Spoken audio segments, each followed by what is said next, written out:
Good morning. Welcome to another FasTrax webinar. This is a weekly event we do every Friday at 9 Central, 10 Eastern, going over different aspects of the softwares that we offer.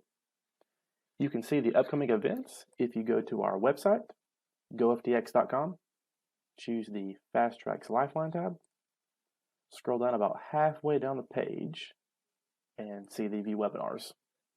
This will also have a list of all of the previous webinars we've done, where you can view and download the recording, and the link to sign up for upcoming webinars. This week's webinar will be Item Management and Details in Director. So let's begin. So, Pricebook. This is the backbone of your entire system. It's one of the most important things you will do because what you put in the system is what you're going to get out. So, the more detail, more classifications, more categorizations your items have, the better data you're going to see on reports, the easier it's going to be on managing cost and price changes and scheduling things and discounts. It definitely makes the system way more powerful. Before you build items, of course, you have to have two prerequisites. You have to have a department and a POS flag. Now, there's always the default ones in place, but you can customize those, and we're going to briefly touch on those. Your POS flag, that's going to be what holds your tax groups, and is it a positive or negative value? And then does it also have an age restriction? That is assigned to your department. A department contains groups of items that are similar. So, going back to our POS flags, it's a good idea to have like a general taxable. There's no age verification required on this. I have a taxable tobacco here. In this I have, you can see there's an age verification required of 18. So whenever I sell a tobacco item, which I will do on the point of sale, it's going to bring up an age verification window. At this point I can scan the customer's driver's license, or I can input the customer's birth date here. If they're not of that age, it's going to give you an error message. You can no longer proceed with that sale. I have one for taxable tobacco, or taxable alcohol. There's the age verification of 21. And then I have your general non-taxable, so like for lottery tickets. Moving on to our departments, we can see I have a variety of departments here in place. Now there's departments you don't want to have too many, but you also don't want to have too few. I like to think that this layout here is pretty good for a general tobacco store. I've got my lottery sales, my lotto sales, my payouts, my miscellaneous tobacco, lighters, all of my cigarette items. I have candy, gum, snacks, my beer, electric cigs. So they're pretty well laid out. I don't have too many and I don't have too few. I also, if you notice, I have department groups. That lets me roll these up together for reporting purposes. So if I'm running a report for, say, all my tobacco, I don't have to worry about running individual departments. I can just run it for one department group. That's really the only purpose of your department groups, is to roll departments together for reporting purposes. But on your department, you can see there's your POS flag. This is where I'd assign that POS flag to determine if it's got an age restriction or if it's taxable or non-taxable. There's a couple rules with departments. You want to make sure that you have a unique department number. That has to be a unique numerical number. And then you want to have your names. They don't have to match, but it's a good idea to, just for consistency's sake. Basically, this name would show up on your reports. And if you're doing an open department sale on the point of sale, this would show up on that open department sale. So now we're going to the meat of this, the item management. We can get to there by going to the Pricebook. And this is where all of your items are going to be created and managed. So I'm going to look up an item that I know exists. And we can see here that this is a Winston pack. And we're going to briefly touch on most sections of this screen that have to do with item management. So first and foremost, you have your UPC number, you have your description, and you assign here's where you would assign what department this item belongs to. Now, when it comes to item management, you really don't, all this stuff you're seeing here, you don't have to have all of it filled out.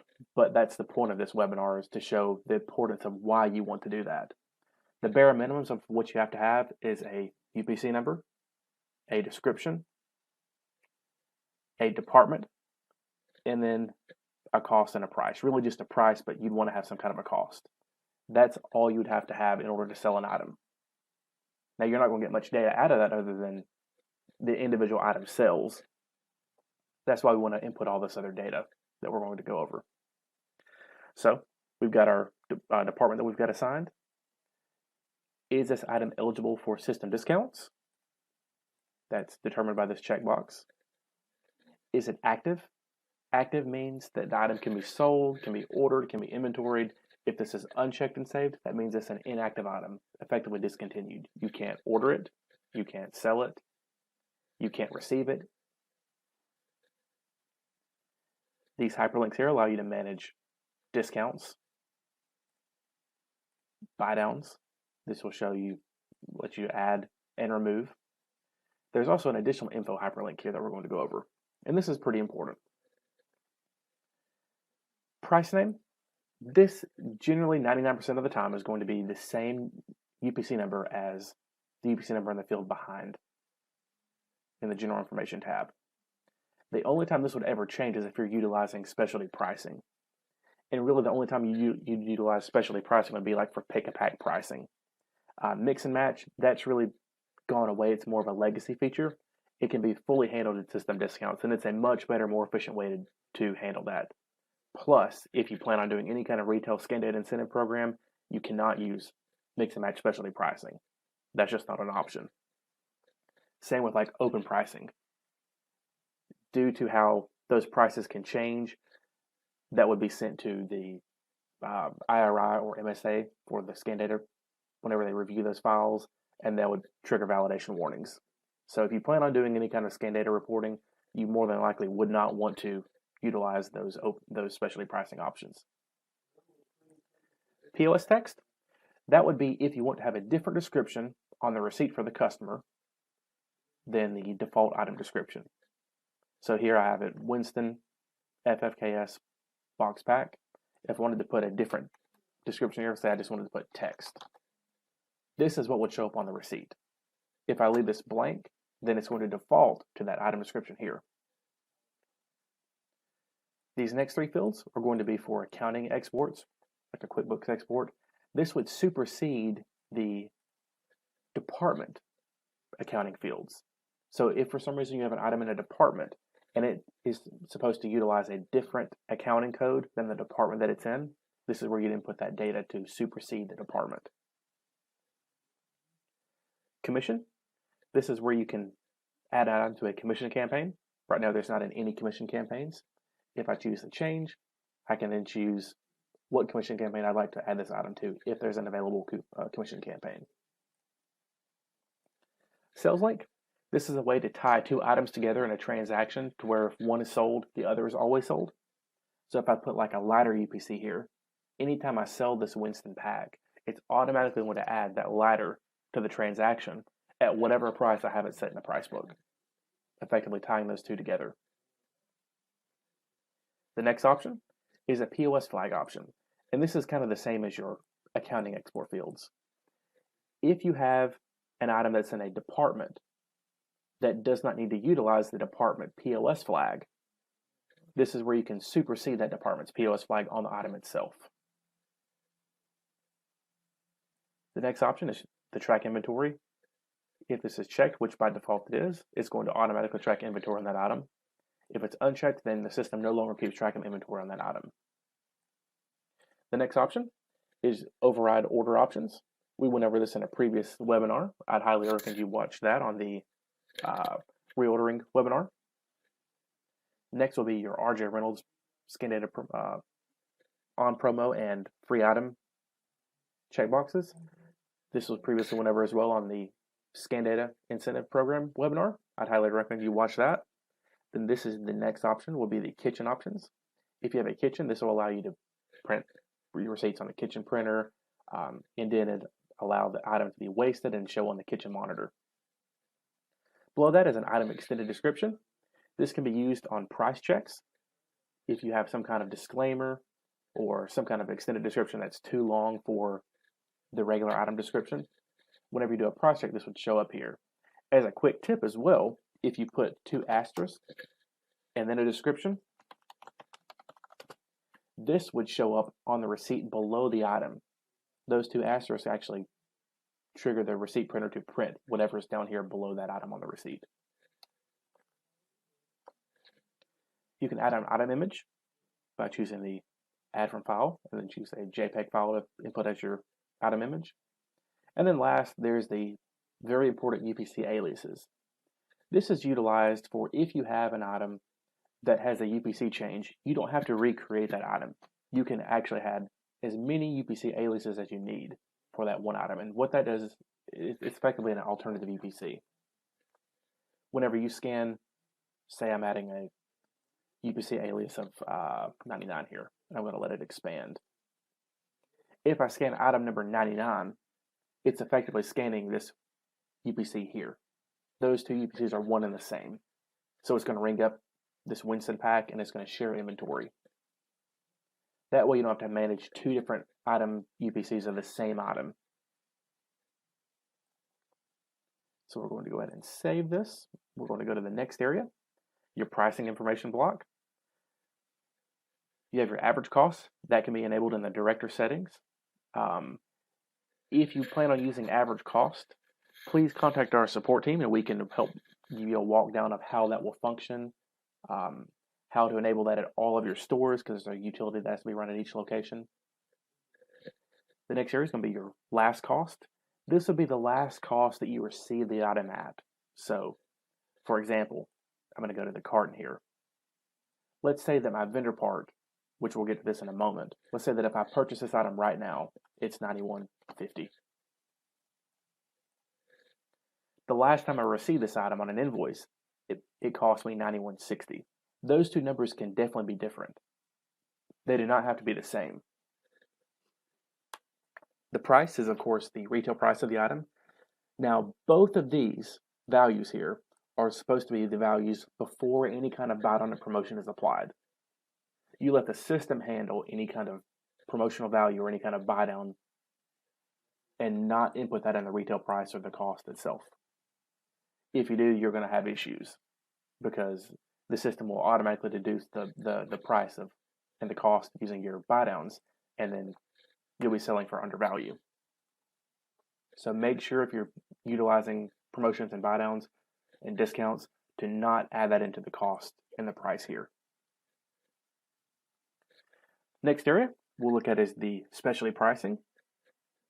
Like I said previously, if you plan on using specialty pricing, you're going to have issues with the retail scan data program. So if you plan on using and sending retail scan data, you do not want to use specialty pricing. The most common one that's used is going to be pick a pack. And that's really used for like beer bottles. Let's take a look at one of those. Let me look up an item that has that.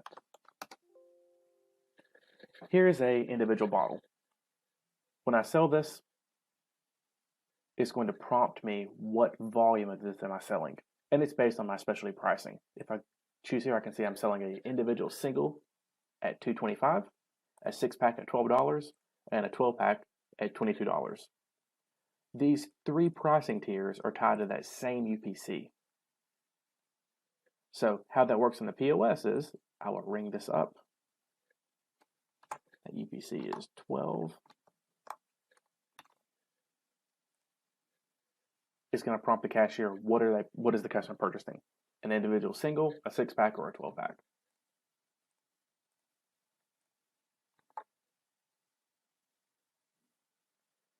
All right. So, Pricebook zones. Pricebook zones is a way to have multiple costs and multiple prices for items so that different stores can sell the same item at a different cost and different price. I've just got one right here, but you can definitely have as many Pricebook zones as you need. And stores are assigned to Pricebook zones. in the maintenance module, whenever you're looking at stores, you assign Pricebook zones in this drop down here. And Pricebook zones are also created in the maintenance module. I can create a Pricebook zone just by simply hitting the new button and building from a previous Pricebook zone.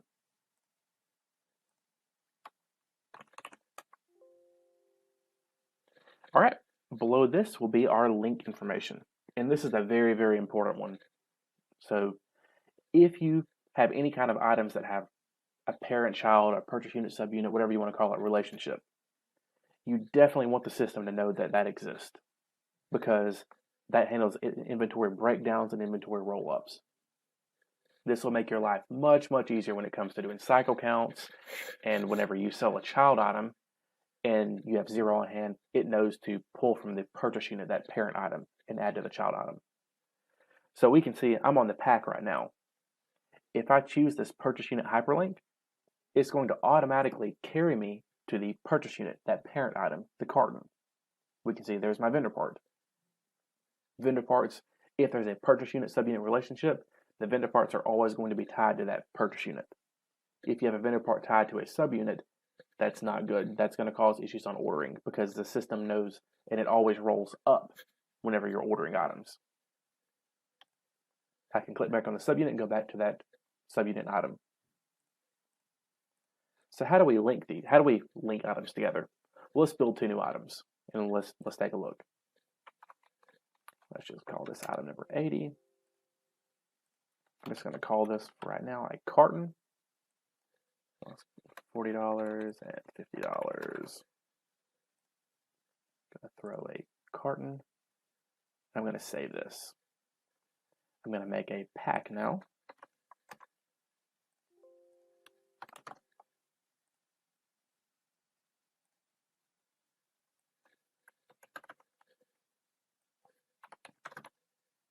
And save that.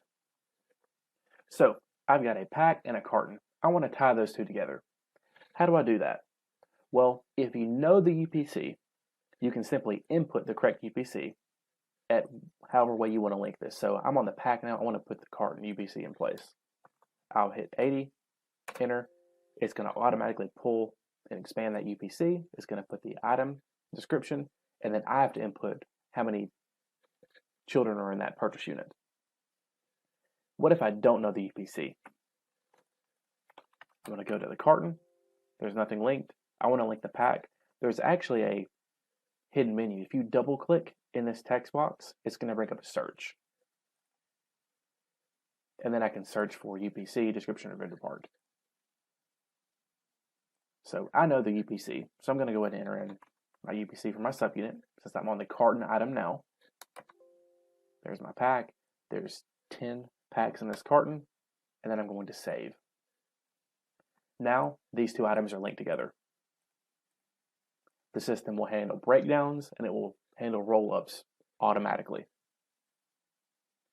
If you have any kind of items that have links, it's very, very important that you make sure the system knows those exist, because that's going to help your ordering, that's going to help inventory control, that's going to help counting. It's just going to help every aspect of the system. All right, so the next area we'll look at is the vendor parts. This is your order number. Whenever you're ordering from your vendor, this is what you're ordering by. We can see that I'm receiving, whenever I order, I'm receiving 1 carton for $91.50. To add a part, I simply choose the add part hyperlink, choose my vendor. It's going to automatically put the vendor or the UPC in place. I can change that as needed. Put the number of units, if I receive this part, how many sellable units am I getting in this part? It's generally going to be 1 for this type of an item. And then I put my cost, save part, and save. That's how you would build a vendor part. So the next area we're going to look at is the tree information. And this is just as important in my mind as linking, because this will make your life much easier if you have this data in place and you want it to be as accurate and as detailed as possible. So we can see that I have a major category, a manufacturer, and a product group. I would want to have similar items share the same kind of categorization So whenever I'm changing my costs and changing my prices by mass and mass updates, which is a webinar for next week, I can change every item in 2 clicks rather than having to go through and change every item individually. Also, if I'm running reports, I can run for categories, or if I'm ordering, I can order based on categories or manufacturers or product groups. You don't have to have it, but you really want to have it because it's going to make every aspect of using the software easier. To give you an example, let's say that I want to change the price of those items we just created, that cart and that pack. There's that carton. I have no categorizations here. So whenever I go to mass updates, if I want to change that item's price and mass updates and other items like it, there's no way to filter to that. It has no categorizations that I can view here. Whereas on the Winston, I have a major category, a category, manufacturer, and product group. So if I want to change the cost and the price of these items, I simply go to mass updates. I know that's a full price, that's a pack, that's a part of ITG, Winston. And then there's all my Winstons, and I can change the cost or the price or any aspect of that item by mass. It's way, way faster doing this than individually manage your items and item details.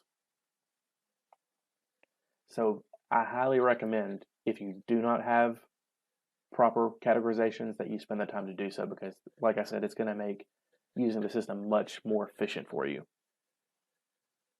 If you don't know what's in the system categorization wise, you can always choose the drop down and it'll show you everything that's already there. So if you forget what you were using previously, you can just simply go to the item. Say I go back to that carton. I can see what's there and say that's we can say that's a SIG import, and I can put my category, my manufacturer, my product group. I can go farther down if I want to, because there's secondary tree information. Now in that secondary tree information, there's one important categorization called the product code, and that's used if you're using the retail scan data incentive program reporting. This is going to be where you put your unit of measure. So carton, pack, can, roll, each, whatever your MSA or IRI representative wants, that's where you'd put that unit of measure. So that covers the general item management. Now, just showing you where this is used. Of course, we just saw in mass updates how I can easily categorize and filter based on my items here. You can also put your discounts based on categorizations. That's something that's new as of this last release in November. I can build a new discount, and I can say I want this discount to be not on just individual items, but maybe a major category. I can change that filter down here. Let's do a new one. Let's make that for today. Major category. 50 cents off 2. And there's all my major categories. So the benefit of using system discounts and using your filter type of categorizations is, let's say that I add a brand new item to the Pricebook. Previously, even if I had the same categorization on that item and I already have other items like that in a discount, I'd have to remember to manually add that item to a discount. Not anymore. If I use my discount based on these categorizations, then just due to that item being properly categorized, it's automatically going to be put into this discount without me having to remember to do anything. That's also in your commissions. So in your commissions, you can do the same thing. You have your options to filter instead of just individual items now. And then, of course, Enhanced Loyalty has that same option too. You can build your campaigns and have your campaigns work against filters instead of just individual items. Another reason you want categorizations is going to be for your reporting purposes, as I said earlier. whenever you're running your reports, scheduling your reports, however you want to handle those, you can run those based on those categorizations. So I can run for that manufacturer of ITG. That would be all my Winston items. So if I run a sales report for just this manufacturer, I'm skipping everything out of the system other than just those items out of the ITG manufacturer. Ordering is another thing. If I want to generate orders, I can order based on those filters as well. The benefit to this and what makes this what complements the ordering system so well is the order merging. I can build 20 different orders with 20 different filters from one singular vendor, merge those all together, and send the vendor one individual order file, one purchase order. All those 20 different orders can be utilizing different methods and different numbers of days, and is it replenishment or not, and basically all kinds of different order checkboxes to change and pinpoint exactly how I want that particular category to be ordered. So the benefit of having those categorizations is that makes your ordering much more flexible and much more exact. All right, and the last thing I want to show you today will be utilizing the kits, item kits. And this is a very underutilized feature that I believe can really help a lot of people. An example of this I'm going to be showing is just a general sandwich. So I've got an item here. It's in my major category of deli, and it's a sandwich. Notice it has a 0 cost and 0 price. Why is that? That's because this is a kit master. I actually don't keep inventory on this item sandwich. I don't care about the inventory on that because I care about the ingredients that make that sandwich up. The ingredients is what I keep inventory on, and that's what has my cost and my price. So to make an item kit master, you first create the item, you set your cost and your price to 0, and you have this checkbox set for kit master is checked. That brings up this blue hyperlink, manage kit items. When I click on that, that shows a grid here where I can add items as kit items. And you can see here I've got different level 1 items, different level 2 items, and different level 3 items. These levels actually are what the choices are, kind of like that pick a pack we had option we had earlier. It prompts the cashier in that specific order. So we can see all my level 1 items here, that's my bread types. The level 2 items is my meat types. And then level 3 items is my cheese types. Now, how does that work in the point of sale? Well, let's take a look. If I ring that item up, that kit master, which I can program to a button or scan an item, it's then going to prompt me my level 1 items. Let's say I want white bread. It's then going to prompt my level 2 items. I want turkey. And level 3 items, American cheese. It properly rings up the individual ingredients. And when I cash that sale out, it's going to reduce inventory on those ingredients. So as I said, I don't care about the inventory of the sandwich itself. I just care about the inventory of the individual ingredients that make up that sandwich. And this can be used for different purposes as well, like gift baskets. Or you could use it for specific types of system discounts, adding a 0 cost, 0 price item to trigger discounts in certain times of the day. So item kits is a very powerful and underutilized tool, and I would highly suggest that you try that out because it's very flexible and very dynamic in how you can utilize it. All right, so that is what I had for today. We're going to be expanding upon this next week in our webinar on utilizing the power of mass updates and how to change all these values, cost and price, by mass, and also go over some tips on custom filters and things like that. I want to thank you for showing up this week, and be sure to tune in next week for any questions or concerns or any just general feedback. Please contact us. You can contact the support department or info@goftx.com. Thank you for showing up, and I hope you have a great week. Thank you.